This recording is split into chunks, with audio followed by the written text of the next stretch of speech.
Makanya kami juga sudah menginisiasi perjalanan tahun-tahun periode yang lalu kita lakukan ngopi bareng Forkompinda untuk mendiskusikan kebijakan-kebijakan stabilitas daerah dengan tidak dilakukan secara formal tapi informal. Kita sudah lakukan konsolidasi istilah di Tulungagung ngopi bareng Forkompinda di 0 km itu. Oh, tempatnya sudah ada. Sudah ada, kita siapin. Aspirasi tidak harus melalui reses piu di sana.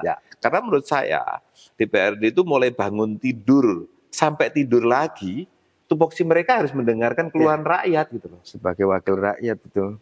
Karena tuannya juga rakyat sebenarnya, Pak. Karena kita yang kita wakili mereka. Betul.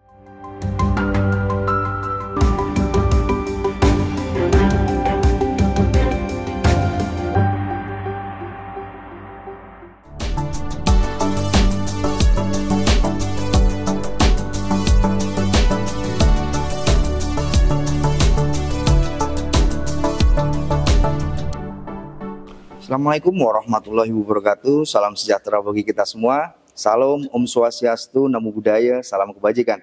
Jumpa lagi bersama saya, Randy Niko, manajer Tribun Mataraman. Bertempat di gedung DPRD Kabupaten Tulungagung. Saat ini saya sudah bersama Ketua DPRD Kabupaten Tulungagung, Bapak Marsono, untuk tahu apa yang sedang dipersiapkan 1 tahun pertama dan 5 tahun ke depan. Langsung saja kita sapa beliau. Assalamualaikum warahmatullahi wabarakatuh, Pak. Waalaikumsalam warahmatullahi. Pak, gimana kabarnya, Pak? Alhamdulillah baik. Alhamdulillah baik. Pak, langsung saja. Untuk di tahun pertama atau di 5 tahun mendatang, apa sih fokus DPRD Kabupaten Tulungagung? Kalau DPRD Tulungagung pertama ya jelas kita berbicara pada tupoksi, budget, legacy, kontrol, itu yang dilakukan sebagai tupoksinya. Mungkin bisa lebih spesifik apa aja mungkin dalam produk legislasinya ke kesehatan, ke pendidikan, atau seperti apa, Pak, nantinya? Ya, kita di pemerintahan daerah itu kan tidak bisa kita bergeser dari yang disampaikan oleh pemerintahan pusat, mulai dari presiden, gubernur, bupati yang sudah terpilih tentunya. Betul. Artinya memang perlu kolaborasi dengan pemerintah daerah, sekaligus perwakilan pemerintah pusat gitu, Pak. Baru kemarin kita kan dapat kabar bahwa Tulungagung sudah mempunyai kepala daerah terpilih meskipun belum dilantik. Nah, itu sudah ada komunikasi-komunikasi di luar tugas fungsionalnya seperti apa?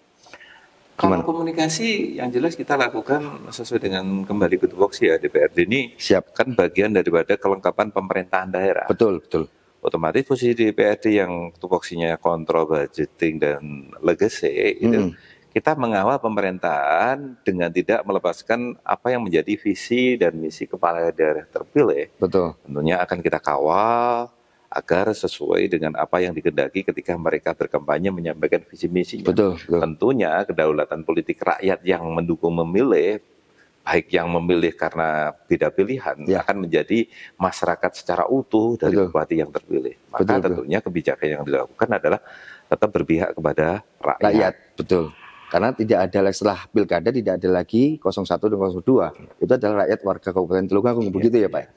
Nah, mungkin dari pihak DPRD mungkin nantinya kan ada usulan-usulan legislasi setelah tentu komunikasi dengan pemerintah daerah yang akan diusulkan seperti apa, Pak? Sudah. Kalau DPRD kita juga sudah punya semacam antisipasi ya, seperti sekarang Presiden terpilih Pak Prabowo yang menggunakan kebijakan ketahanan pangan dan seterusnya, efisiensi anggaran.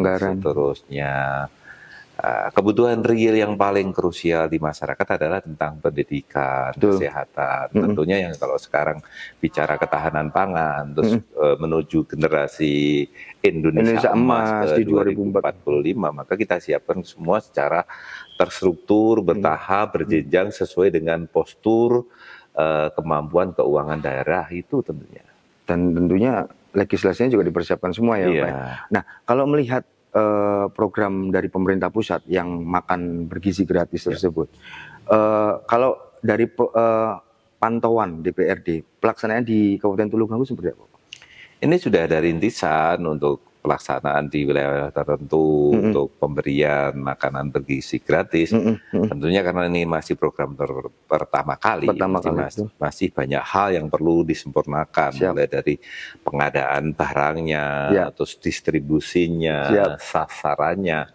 Tapi harapan kita semua menurut saya pemerintahan ini bukan konsep berpikir atletik lomba 1-2 juara 1 juara 2. Betul. Pemerintahan, baik pemerintahan daerah ini yang bisa dikatakan juara atau terbaik itu harus bersama-sama. Betul. Duduk bersama. Betul. Kalau di pemerintahan daerah ada Forkompinda, berarti unsur Forkompinda saling melengkapi, saling menguatkan, saling memberikan ide, gagasan untuk mendukung bahwa regulasi tetap terjaga seperti yang diinstruksikan pemerintahan pusat yang sekarang.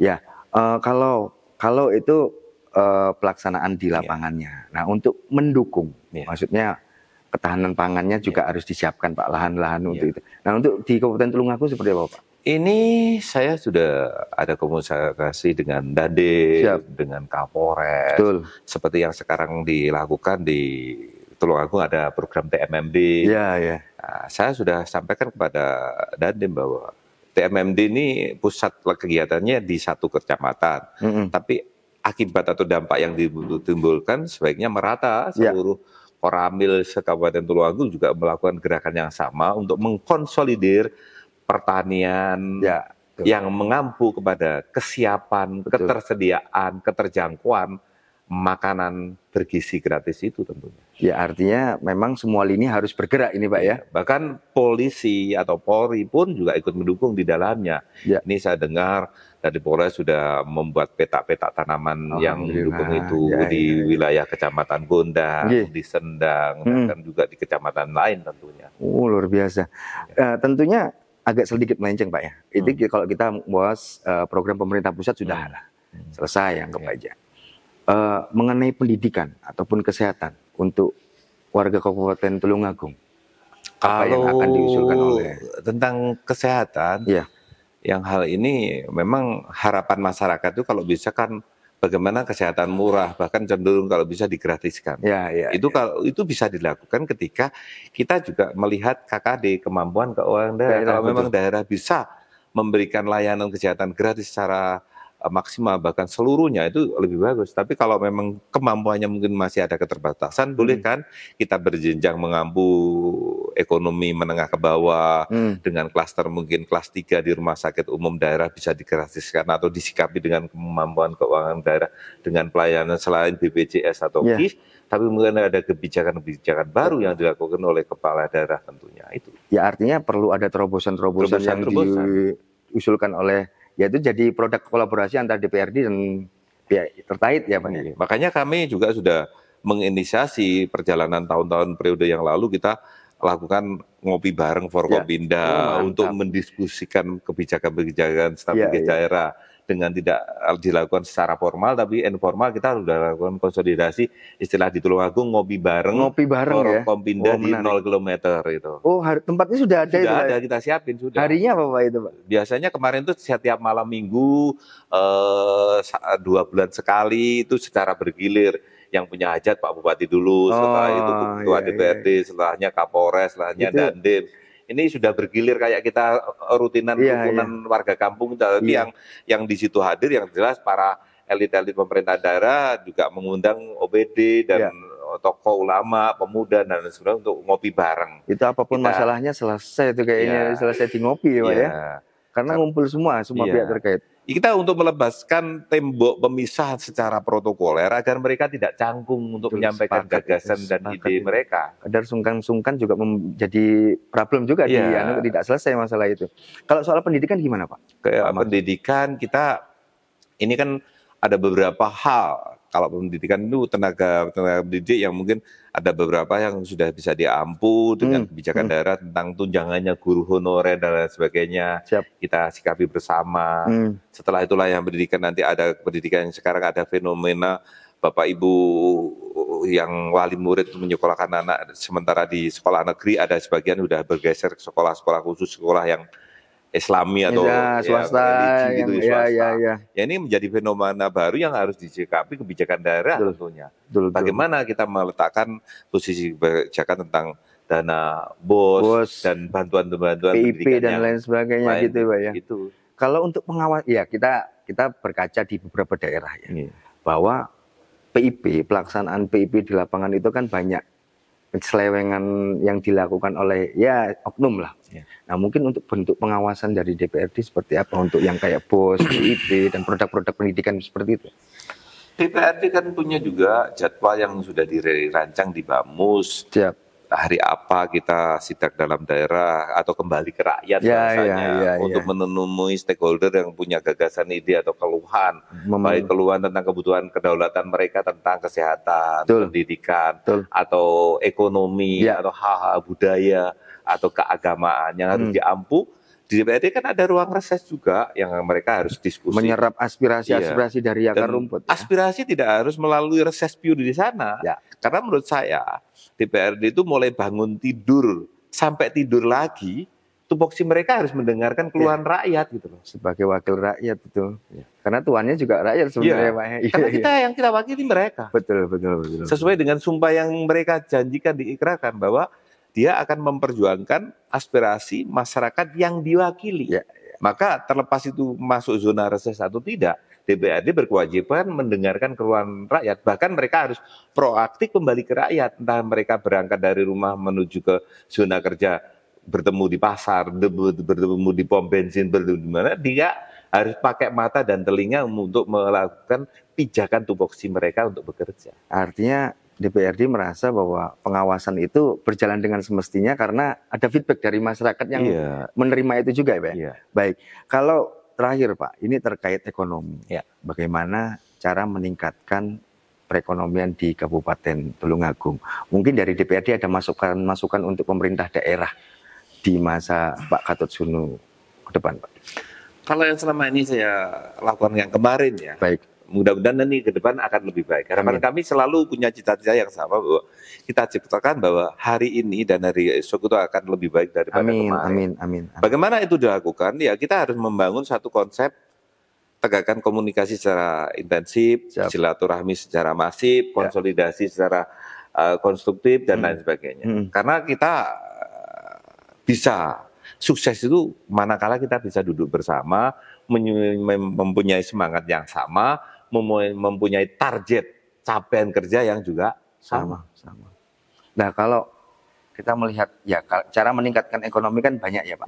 Salah satu hal mungkin yang saya lihat adalah wisata.